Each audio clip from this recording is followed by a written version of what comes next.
We have with us a very special guest, the former Chief Minister of Jammu and Kashmir, Mr. Omar Abdullah, who's on a hectic campaign trail, and he has consented to give this interview for us. Let's hear what he has to say. So thank you so much for this interview. Pleasure. And you have fought a lot of electoral battles, but this one should be a little bit different because lots of things have changed on the ground.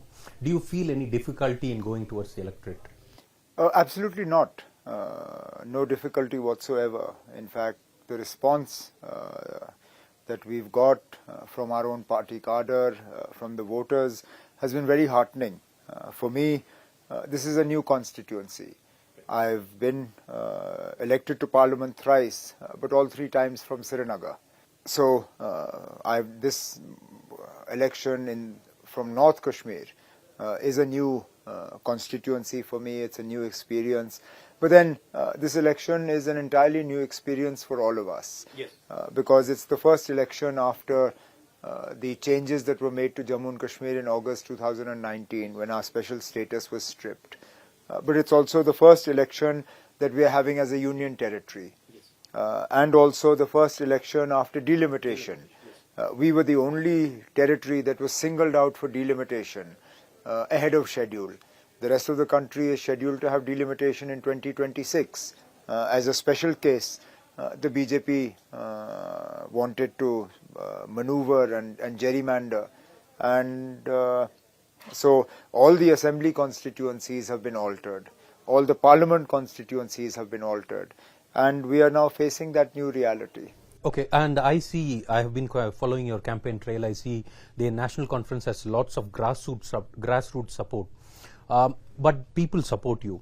But do they still believe that you will be able to deliver on your promises like bringing back the special status? Well, what we have told people is that we'll fight for it. And I think people believe that we will. We've also told them that it's going to be a long struggle, which we know it will be. The BJP struggled for decades before they were able to remove J&K special status. We will also struggle.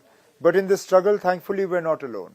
We have parties that have openly committed their support to us. We are always grateful to the DMK and its leader, Chief Minister Stalin, because he has always been supportive of J&K and its demands. And there are we get similar support from the left parties, from Mamata Banerjee and her party. So that gives us a lot of confidence and a lot of hope. But you are part of the India Alliance. The major constituent of the alliance, the Congress party in its manifesto has not spoken about 370 at all. So isn't that a baggage? Will not people question you? I understand the limitations that are placed on the Congress by the current situation in terms of what they can and can't say. But as I said, we have friends who see eye to eye with us.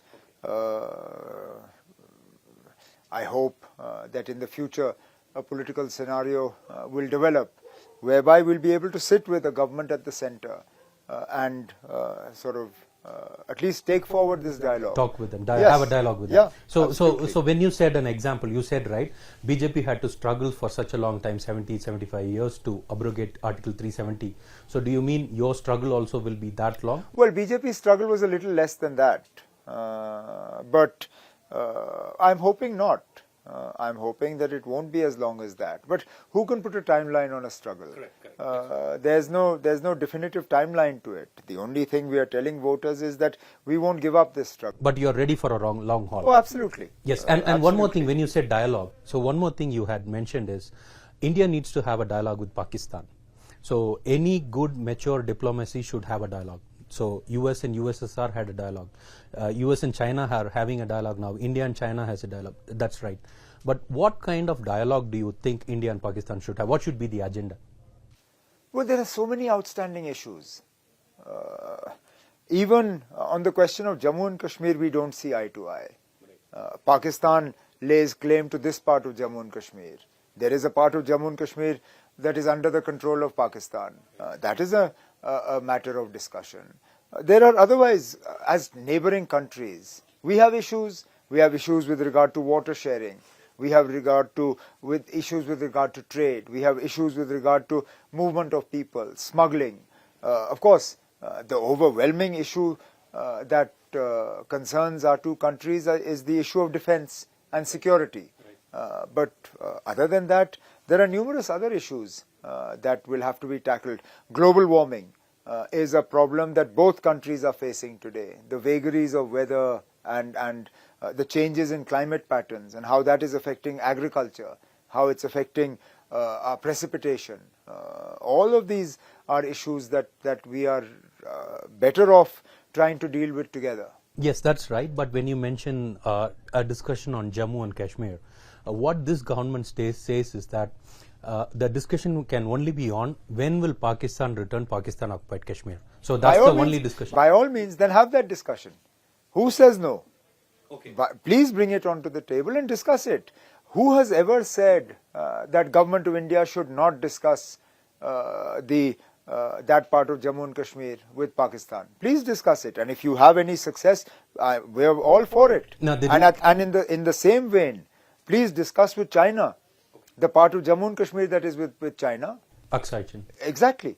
At the end of the day, when you look at the map of Jammu and Kashmir in any Indian atlas or any sort of map, look at the boundaries of Jammu and Kashmir on that map, and then when you move around Jammu and Kashmir, see how limited the area is that you're actually able to move around, because a large part of it is with China and a part of it is with Pakistan.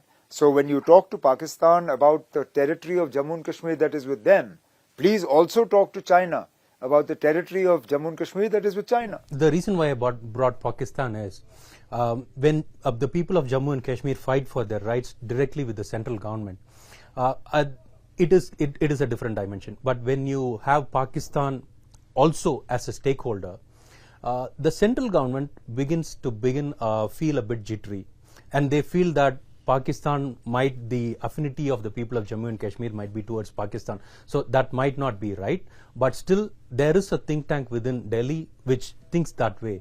So when you bring in Pakistan, aren't you putting more trouble on the people of Pakistan? We are not bringing Pakistan into our domestic matters. Okay. But at the end of the day, no lesser person than the former Prime Minister Vajpayee, said that you can change your friends, you can't change your neighbors. Pakistan is our neighbor. So I am not for a moment suggesting that Pakistan should have any role in Jammu and Kashmir's internal matters. Right. But there are external matters that India has a stake in a discussion with Pakistan with. So why is that unusual? Similarly, when you were to talk to Sri Lanka, if you were to talk to Sri Lanka as one country to another, you would talk about issues that concern both countries. You wouldn't interfere in Tamil's domestic matters, nor would you expect Sri Lanka to interfere in India's domestic matters with regard to Tamil Nadu or any of the southern part of India. So as a responsible citizen of India, for the good of India, so you wanted a dialogue with Pakistan. So unless you can show me a better way to resolving problems, dialogue is the only option. And one more thing is, in 2019, during the Lok Sabha elections, Pakistan was a major talking point. Right now, there are lots of other issues, but BJP focused on Pakistan, Pulwama attack, the surgical strike on Pakistan. So if you want Pakistan to prosper, vote for Congress. If you want India to prosper, vote for us. That narration is still there, but it's still there a bit subtly.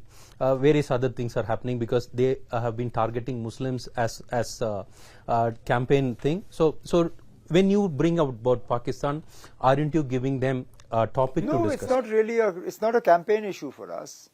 I'm only talking about it because you mentioned it. Right. Otherwise, you've been following me all day today.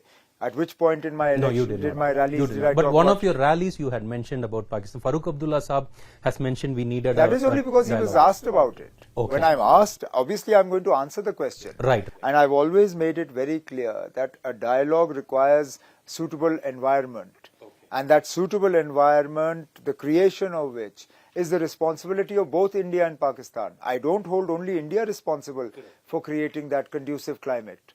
Pakistan has a responsibility. India has concerns with regard to terror in Jammu and Kashmir, which Pakistan needs to address for a suitable, conducive climate for dialogue. Right, right. And one more thing that you've been mentioning in the campaign trail is about the BJP. So, and you have mentioned certain parties as B team, C team, A team of the BJP, and one of the main contenders, Sajad Lone, has said that you need to apologize for for telling him a B or A team of BJP. So, how do you look at that? Is that right? I have no intention of apologizing because I'm only stating a fact. The people of Jammu and Kashmir, particularly the people of Kashmir, they know very well that when senior leaders of the BJP come to Srinagar, they summon Sajad Lone for a meeting and he goes there. In 2018, if you remember, when the National Conference together with the PDP and the Congress gave letters of support for Altaf Bukhari to be made Chief Minister of Jammu and Kashmir, Sajad Lone made a parallel claim for Chief Ministership. Who supported Sajad Lone at that time? The BJP. He got a letter of support from the BJP's MLAs to make him Chief Minister of Jammu and Kashmir. The relationship is out in the open. But don't you think politics is the art of making things the impossible possible? Because when you are a people's movement, I have no problem with making the impossible possible. Then own up to it. No, when you are a people's movement, even National Conference was once a people's movement before it turned into a political party. But when you turn into a political party, you are bound to compromise, right? Even National Conference and you yourself has been a minister with the BJP government. I have no problem with compromise. Right. The problem is when you try to hide it. Okay. I had never hid that I was a part of the NDA. Right. I wasn't a secret ally of Prime Minister Vajpayee. I was an open ally of the NDA. Okay, so you are asking him to openly ally with the BJP? I am saying that what is known to be a fact behind closed doors, why doesn't he have the guts to say yes? Okay. In Kashmir, so who do you see as your main rival? Do you see the PDP as your main rival, or do you see BJP? Well, in all three seats at the moment, our rivals are different. But all three have some connection or the other to the BJP. So if you look at it, including PDP? Including the PDP. Okay. In the Anantnag Rajouri seat, senior leaders of the BJP from Rajouri region have committed their support to PDP. They have asked their voters, particularly Pahadi voters, to come out and vote for PDP. And I will name the two people. There is a gentleman called Mushtaq Bukhari. He is a senior Pahadi leader. He has publicly said that Pahadis should vote for PDP. Similarly, there is a gentleman called Murtaza Khan, again an ex-member of the Legislative Council. He has also publicly said that even though he is aligned with the BJP, because the BJP does not have a candidate, therefore he is appealing for people to vote for PDP. So somewhere or the other, BJP has made inroads into all three seats. So actually, if you were to ask me who my chief rival is in this election, it is the BJP, except that the BJP symbol is not on the machine. Their influence is there, their faces are different, but the party is there. I had a chat with the senior Kashmiri leader of BJP, Mr. Altaf Thakur, and what he said is, people of Kashmir have started to reject dynastic politics. That's the same charge they keep in Tamil Nadu as well. In Tamil Nadu as well, the BJP says we are against dynastic politics. So how do you respond to that? The BJP is not opposed to dynastic politics. The BJP is only opposed to those families that oppose the BJP. Otherwise, 1/5 of the mandates that the BJP has given in this parliament election have gone to family members of BJP leaders. So how can the BJP claim to be against dynastic politics? I don't want to name names now, but so many of the young faces, including in Prime Minister Modi's government, are members of political families. Today, he has an alliance with Chandrababu Naidu's TDP. Who is Chandrababu Naidu but the son-in-law of N.T. Rama Rao? Okay, his son is also in an important position there in the party. The BJP tried very hard to come together in alliance with Naveen Patnaik Sahab of Orissa. Naveen Patnaik is Biju Patnaik's son. The BJP was allied for the longest time with Shiv Sena. Shiv Sena was led first by Bal Thackeray and then by Uddhav Thackeray. BJP had an alliance with Akali Dal. Akali Dal was led by Sardar Badal Sahab and then by Sukhbir Badal. So I again make the point, the BJP does not have a problem with dynastic parties. They have a problem with parties that oppose the BJP. Okay, the Prime Minister, when he campaigned for the last election, he never mentioned the word Muslims. So, in order to attack them. So, maybe he made indirect references, but this time he's making direct references to Muslims. So, how do you see that, not just from Kashmir, entire Muslim, as an Indian Muslim? So, how do you feel, how do you see that? Well, I think it's extremely unfortunate. But at the same time, I think I don't know whether this is wishful thinking on our part or whether we're being overly hopeful, but perhaps the election isn't going as well for the BJP as they would like it to be. Okay. Because, as you rightly pointed out, in previous elections, while Muslims have been targeted, it hasn't been as overtly as now. Right now, you're basically telling the country that if the BJP is not returned to power, Muslims will put locks on the Ram Mandir. Muslims will take away Hindu women's Mangal Sutras. Muslims will lay claim to the resources that otherwise should be there for Hindus. Basically, you're generating fear, which, if this fear was purely something that we would deal with up until the 4th of June, and then it would miraculously disappear, again, I'd put it down just to sort of opportunistic politics and leave it at that. You said. But the poison that is injected doesn't disappear on the 4th of June. It will continue for months and years to come. Now, the Prime Minister, when he is not campaigning, talks about being the Prime Minister of 140 crore Indians. When he travels abroad, he talks as the representative of 140 crore Indians. That 140 crore Indians includes 14% Muslims. Now, you can't target them in an election this way and then claim to represent them once the election is over. It doesn't work that way.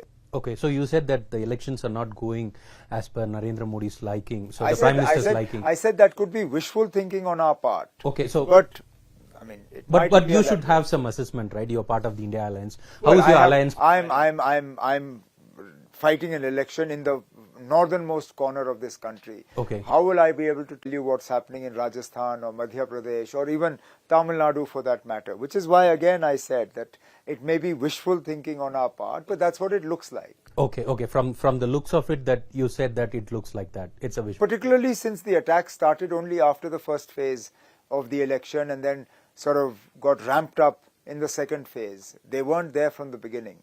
Okay, and a final question. So, regarding to the rights of Kashmiris, so you said that you're ready to fight, but as a first step, what do you think, in case India Alliance comes to power, as a first step, what do you think would be to assuage the feelings of Kashmiris?